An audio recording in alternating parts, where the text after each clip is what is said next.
Milena Nikolic is on her way to one of her favorite places, a hill overlooking the Bosnian city of Srebrenica. Milena was born here but later had to flee. The worst massacre on European soil since the Second World War happened here. This is where 8,000 Bosnian Muslims from Srebrenica and the surrounding area were murdered in a single month. More than 13 years after the fighting ended, life is still overshadowed by the past. We have life here 365 days during the year, and we need jobs, we need normal lives, we need some funny stuff, we need some festivals, some cafes, some, some normal things. Milena and her friends have worked to help set up a youth center. For the past 4 years, they've been organizing workshops, exhibitions, parties, and theater performances.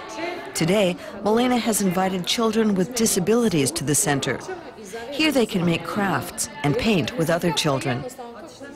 Without the efforts of Milena and her friends, many young people would have no place to go to meet others and forget about their day-to-day hardships for a while.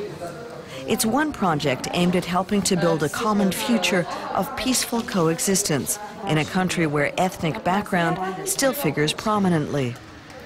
Milena is an ethnic Serb and was born in Srebrenica. She was in primary school in the early 1990s, when Srebrenica became involved in the Bosnian War. One day after school, Milena and her parents had to flee. They went to Belgrade for 4 years.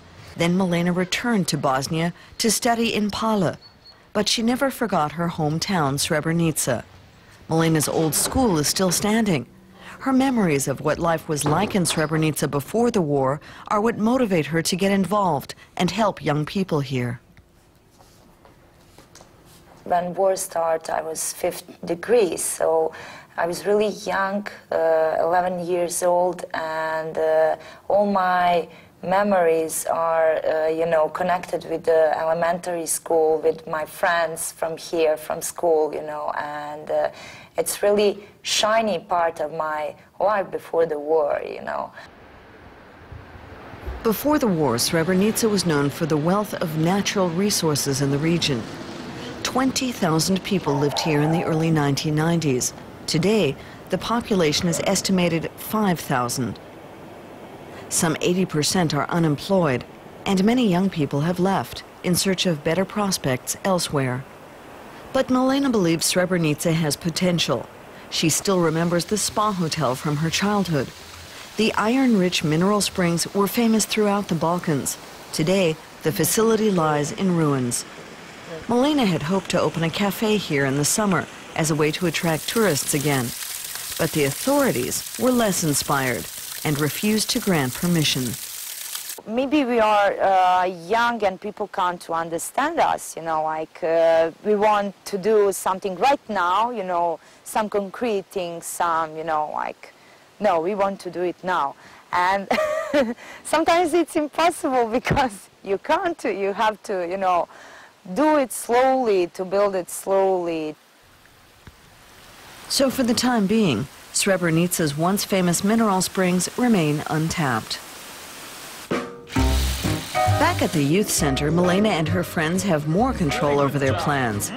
Today they're getting ready for an exhibition by one of their artist friends.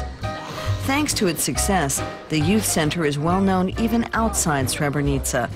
Photographers, film directors, DJs are all able to reach an audience here and make a name for themselves.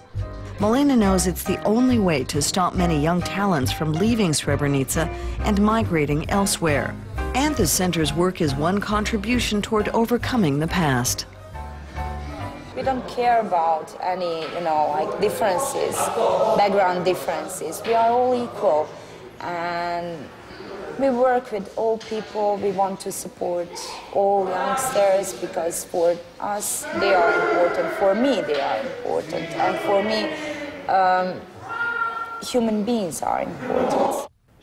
And if more people adopt similar attitudes, perhaps Srebrenica can again become what it once was, a place where Muslims and Christians, ethnic Serbs and Bosnians, young and old, live side by side, and share a belief in a common future.